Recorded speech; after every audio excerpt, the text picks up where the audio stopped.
अब मैं जो बात आप लोगों से स्टार्ट करने वाला हूँ, ये बहुत इंपॉर्टेंट टॉपिक हम शुरू करने वाले हैं और ये आपका बेसिकली 3D ज्योमेट्री के बारे में है पूरा कंसेप्ट, जो असल में सॉलिड स्टेट जिसे कहते हैं ना, सॉलिड स्टेट जो पढ़ना है हम लोगों ने वो अब शुरू होगा आपका। सॉलिड स्टेट क्या कहानी है, ठीक है? तो बहुत ध्यान से समझना इस पूरी स्टोरी को। इसको इमेजिन करना आपको आना चाहिए। पहले मैं इसको इमेजिन करने के लिए मैं आपको कुछ क्लियर कर दूं, पहले ज्योमेट्री कुछ क्लियर कर देता हूँ। आप लोग अपने जिस रूम में बैठे हुए हैं इस समय, उस रूम को चारों तरफ निहारिए, एक बार देखिए और देखने पे कुछ चीजें मेरे साथ सीखिए। अगर मैं इस रूम को ड्रॉ कर रहा हूँ जिस रूम में आप बैठे हैं और मैं इमेजिन कर रहा हूँ कि आपका रूम एक परफेक्ट क्यूब है, ठीक है? अब किसी का रूम रेक्टेंगुलर हो सकता है, किसी का रूम जो है हमारा क्यूबॉइडल हो सकता है। मैं ये मान के चल रहा हूँ कि आपका जो रूम है वो परफेक्ट क्यूब है। अगर आपका रूम परफेक्ट क्यूब है तो उसी के आगे की कहानी मैं आपके साथ शेयर करने वाला हूँ। एक चीज मुझे आप बताइए, इस रूम के अंदर कॉर्नर्स कितने हैं? सभी को दिख रहे होंगे अपने अपने रूम में कॉर्नर्स। ये चीजें याद करनी है मेरे साथ साथ आप लोगों को। इस आपके हर एक के रूम में अगर वो क्यूब है तो कितने कॉर्नर होते हैं? आंसर 8 कॉर्नर्स होते हैं। Is it clear to everyone? Cube की हम बात कर रहे हैं। क्यूब में कॉर्नर्स कितने हैं? The corners are 8। ठीक है, ये क्लियर है? कॉर्नर दिख रहे हैं सभी को? कॉर्नर्स कितने हैं? 8 दिख रहे हैं। ठीक है, कॉर्नर्स के साथ साथ अब आगे की बात सुन लो। अगर कॉर्नर क्लियर हो गए तो कॉर्नर के बाद आपसे वो पूछेगा कि आपके पास कितने फेस हैं। फेस होता है दीवारों को ही बोलते हैं, छत को भी हम लोग फेस कहते हैं क्योंकि हम क्यूब की बात कर रहे हैं ना। तो देखो मैंने ये ऊपर वाले फेस पे ड्रॉ कर दिया एक, ये साइड वाले फेस पे ड्रॉ कर दिया 2, ये इस साइड वाले फेस पे ड्रॉ कर दिया 3, ये नीचे वाले फेस पे ड्रॉ कर दिया 4, ये बैक वाले फेस पे ड्रॉ कर दिया 5, और ये मैंने फ्रंट वाले पे ड्रॉ कर दिया जो बाहर की तरफ है, इस तरफ इस पे ड्रॉ कर दिया। कितने फेस हो गए हमारे? 6। यानी फेस पे कितने होते हैं याद रखेंगे? फेस वाले हमारे हो गए 6। Am I clear to everyone? Face समझ आ गया सभी को? प्लीज रेज योर हैंड, साथ साथ समझना है हमें। फेस समझ आ गया, कॉर्नर समझ आ गया। कॉर्नर कितने हैं याद रख लेंगे? There are 8 corners. How many faces are there? There are in total 6 faces. ठीक है, अब जो मैं बात बता रहा हूँ वो ध्यान दीजिएगा। अब इस कमरे के अंदर, आप जिस कमरे के अंदर बैठे हैं, ये जो लाइंस आपकी जा रही हैं इनको हम लोग बोलते हैं एजेस या वर्टिसेस। ठीक है, तो आप देखिए इस पूरे क्यूब के अंदर कितनी एजेस हैं या कितने वर्टिसेस हैं। साफ साफ दिख रहा होगा आप लोगों को कि 4 ऊपर है और 4 आपके नीचे है और यही 4 आप लोगों के वर्टिकली भी हैं, यानी कि इस तरीके से। तो इन टोटल अगर मैं कहूं आपसे, तो in total there are how many vertices, how many edges? The answer would be 12 edges. सभी को समझ आ गया होगा।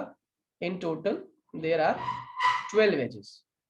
ठीक है, ये क्लियर है सभी को? Kindly raise your hand. साथ तुरंत कर दिया करो, कहने की जरूरत ना पड़े मुझे, थम्स अप आ जाएगा, आपको समझ जाऊंगा कि आपको समझ आ जा रहा है। ठीक है, गुड। अब आ जाइए जरा नेक्स्ट।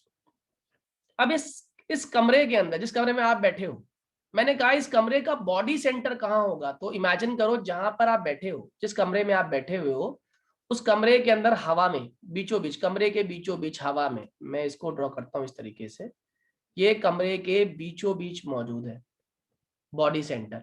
बताओ किसी भी बॉडी के अंदर कितने सेंटर होते हैं या किसी भी रूम के अंदर कितना सेंटर हो सकता है? ऑब्वियस सी बात है, एक ही बॉडी सेंटर होगा। हाँ या ना? बॉडी सेंटर कंसेप्ट क्लियर हो गया सभी को? बॉडी सेंटर कितने हैं? 1। कितने कॉर्नर हैं? 8। कितने फेसेस हैं? 6। कितनी एजेस हैं? 12। कितने बॉडी सेंटर हैं? 1। All the points are clear to you? Good. Aryan को समझ आ गए सारे? ऐश्वर्या, अश्विन, इशिता, पलक? ठीक है, समझ आ गया तो अब आगे बढ़ते हैं। अब एक चीज और तुम्हें सिखाना चाहता हूं मैं। अब मान लीजिए मेरे पास एक क्यूब है, ठीक है, और इस क्यूब के अंदर मैं फेस ले लेता हूं। ये फेस आ गए आपके, मतलब क्यूब बना दिया मैंने, और इस क्यूब के अंदर मैंने आपके 8 कॉर्नर्स दिखा दिए और कॉर्नर्स के साथ साथ मैंने कहा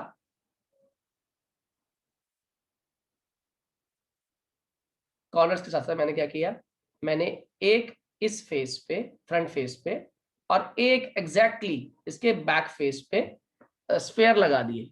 तो क्या मैं ये कह सकता हूं कि मैंने इस क्यूब के अंदर ऑल्टरनेट फेस अरेंजमेंट किया है?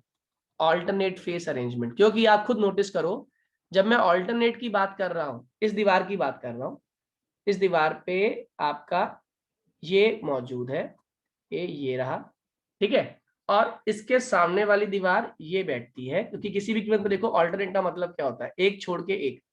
तो जब मैं इसकी बात कर रहा हूँ, इस दीवार की बात कर रहा हूँ, तो ऑब्वियस सी बात है ये वाली दीवार ऑल्टरनेट नहीं है, ये वाली दीवार ऑल्टरनेट नहीं है, ये वाली दीवार ऑल्टरनेट नहीं है, ये वाली दीवार ऑल्टरनेट नहीं है। तो कौन सी दीवार ऑल्टरनेट है इस आगे वाली दीवार के रिस्पेक्ट में?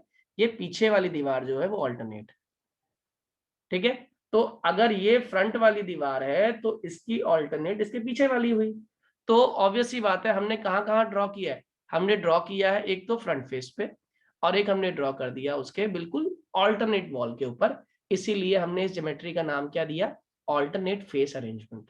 अब यहाँ पर एक पॉइंट ध्यान रखना, इस कमरे के अंदर अगर मैं ऑल्टरनेट फेस की बात कर रहा हूं, तो एक बार में, एक बार मतलब वंस, एक बार अगर कैलकुलेट करूं, तो there can be only 2 alternate face at a time. होना भी चाहिए।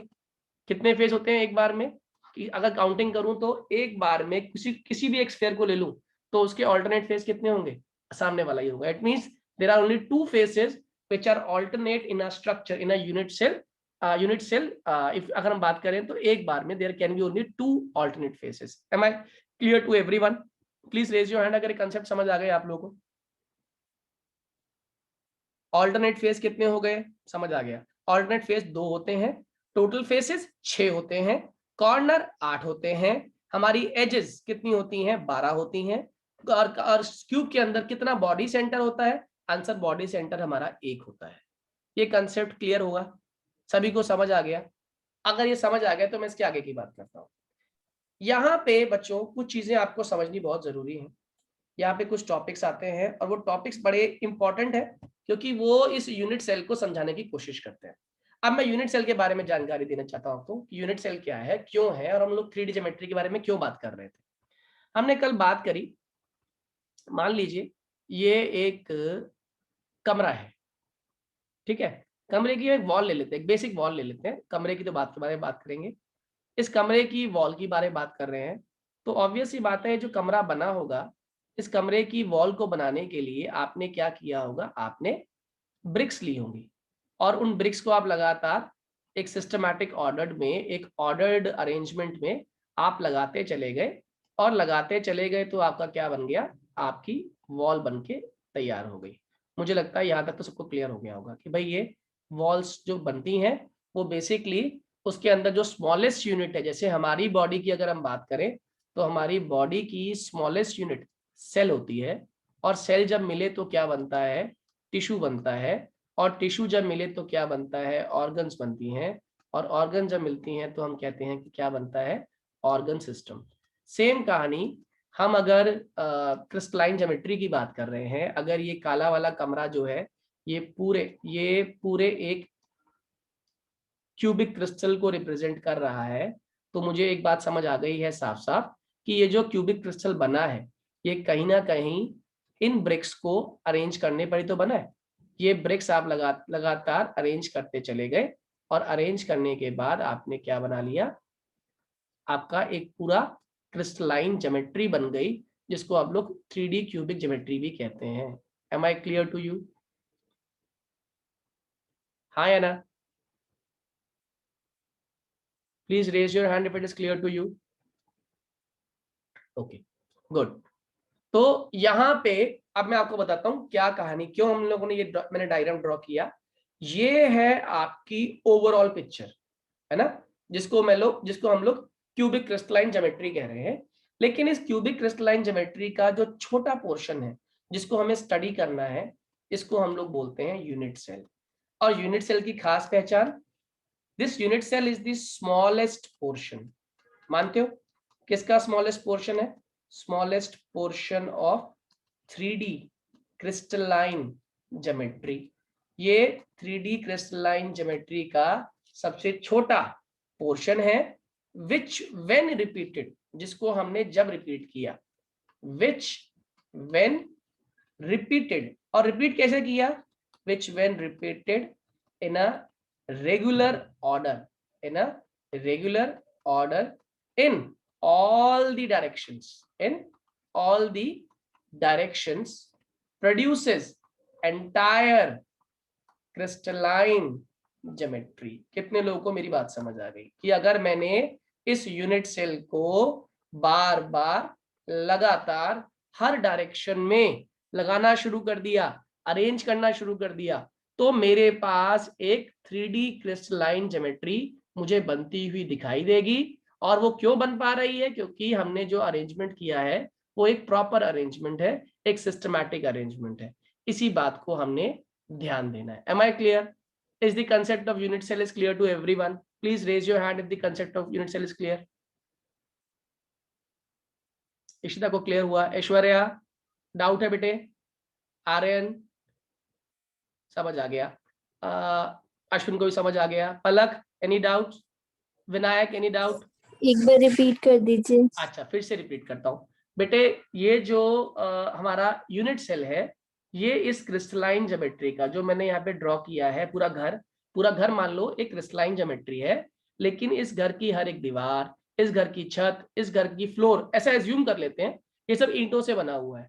तो जब ईंटों को हम लगातार सिस्टमैटिक तरीके से अरेंज करते गए, तो अरेंज करते करते करते करते करते सिस्टमैटिक तरीके से, ऐसे नहीं उठाया और फेंक दी और लग गई और बन गया घर, नहीं, ऐसा नहीं होगा। आपने सिस्टमैटिक तरीके से हर डायरेक्शन में, हर एक्सिस पे आपने इन ब्रिक्स को लगाया, और ब्रिक्स को लगाने से धीरे धीरे धीरे धीरे करते करते ये पूरा आपका एक ढांचा तैयार हो गया, जिसे हम लोग कमरा कहते हैं। लेकिन कोई आपसे पूछे इस कमरे की सबसे बेसिक यूनिट, सबसे छोटी इकाई क्या है, तो सबसे छोटी यूनिट जो है ना वो क्या है, ब्रिक है। जिस ब्रिक को आपने अरेंज किया रेगुलर ऑर्डर में, not in a random order, you have arranged this bricks in a regular order, जिसकी वजह से आपका ये 3D क्रिस्टलाइन ज्योमेट्री बन पाई। एम आई क्लियर बेटे? Am I clear to you? Yes sir. Okay, अब आगे सुनिए। अब मान लीजिए मेरे पास कुछ चीजें मुझे याद होनी चाहिए। एक टर्म आती है जिसको हम लोग बोलते हैं लैटिस साइट। साइट का मतलब होता है पोजीशन, है ना? साइट का मतलब क्या होता है, पोजीशन। और लैटिस वर्ड जनरली हम लोग ना किसी आयनिक सब्सटेंस के लिए लेते हैं। हम जनरली जो क्यूबिक सॉलिड्स की बात कर रहे हैं वो कैटायन एनायन की टर्म में ही कर रहे होते हैं, इसीलिए हम लैटिस साइट इस्तेमाल करते हैं। लेकिन मैं आपको इसे और आसान भाषा में सिखाता हूँ। मान लो एक रूम है, ठीक है? उस रूम के अंदर आपने 3 चेयर्स लगा दी, ठीक है? ये पहली चेयर, ये दूसरी चेयर, और ये आपकी तीसरी चेयर, ठीक है? अब ये कमरा जो है वो क्यूबिकल है। मैं इस कमरे को भी इस तरीके दिखा देता हूँ।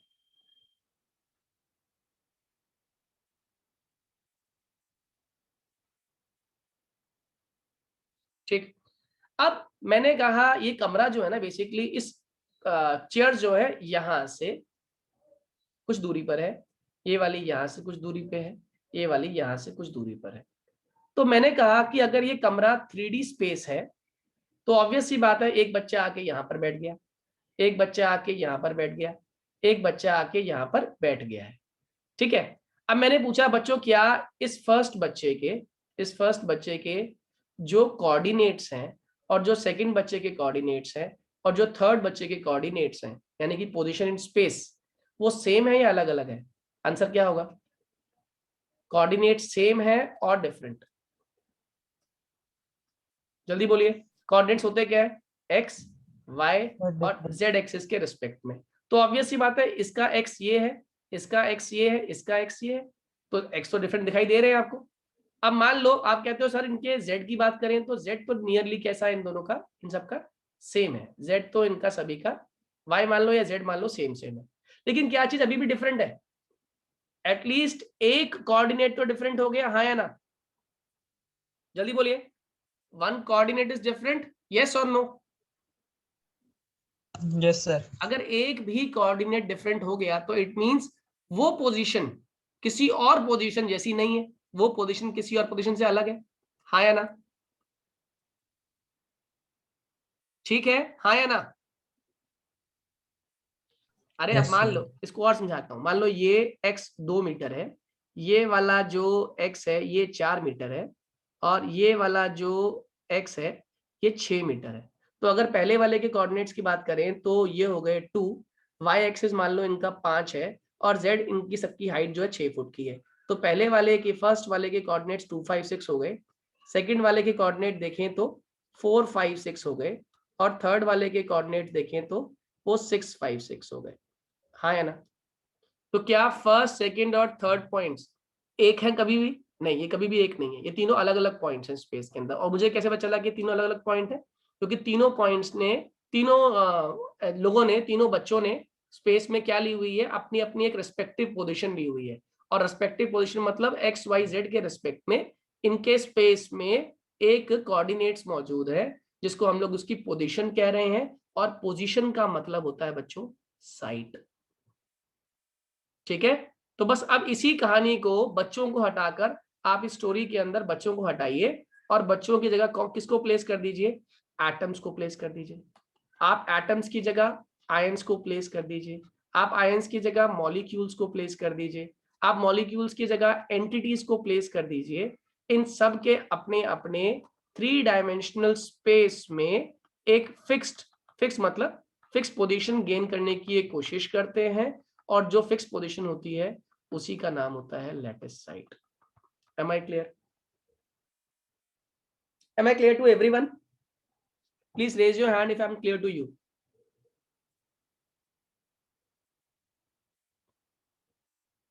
समझ आ गया 2 बच्चों को, 3 को? ऐश्वर्या, अश्वित, इशिता, क्लियर है बेटे? गुड। अब एक क्वेश्चन पूछूं आप लोगों से, मेरे क्वेश्चन का जवाब देना।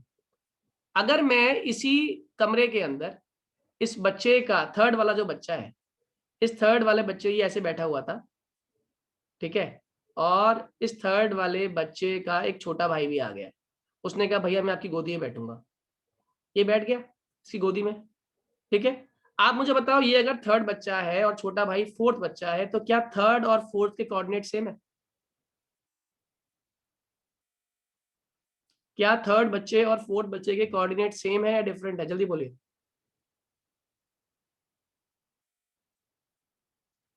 बोलिए। थर्ड और फोर्थ बच्चे के कोऑर्डिनेट सेम है या स्लाइटली डिफरेंट होंगे? और क्या डिफरेंट होगा? थर्ड वाले का एक्स एक्सिस 6, स्लाइटली डिफरेंट होगा क्या डिफरेंट होगा स्लाइटली? सर, वाई कोऑर्डिनेट या हाइट कोऑर्डिनेट। बहुत बढ़िया। मान लो अगर थर्ड वाले का z कोऑर्डिनेट 6 है तो फोर्थ वाले का z कोऑर्डिनेट 6.5 या 7 हो सकता है, हाँ या ना? लेकिन 6 नहीं होगा कभी भी। बताओ 6 क्यों नहीं होगा? क्योंकि वो उसने उसकी गोद में जगह ली, तो इट मींस उसने उस पर्टिकुलर कोऑर्डिनेट में, उस पर्टिकुलर स्पेस के ऊपर जगह ली, तो उसका z ऑटोमेटिकली थोड़ा सा क्या हो गया? बढ़ गया ना? तो इसका मतलब ये जो पोजीशन है ये एक इंडिविजुअल पोजीशन है, एक एक्सक्लूसिव पोजीशन है। जो ये पोजीशन है ये एक एक्सक्लूसिव पोजीशन है। यानी कि 3 डायमेंशनल स्पेस में हर पोजीशन एक एक्सक्लूसिव पोजीशन है। और इस पोजीशन पे जब कोई भी एटम, आयन, मॉलिक्यूल, आयंस या एंटिटीज आकर बैठ जाती हैं, वो पोजीशन उसकी बन जाती है और वो पोजीशन उसके लिए क्या बन जाती है? एक साइट बन जाती है। और जब मान लो वो क्रिस्टल जो है वो आयनिक है, तो उसी साइट को हम लोग क्या नाम दे देते हैं? लैटिस साइट कह देते हैं। मेरी बात समझ आ गई थॉरली? जल्दी बोलिए हाँ या ना। Am I clear to everyone?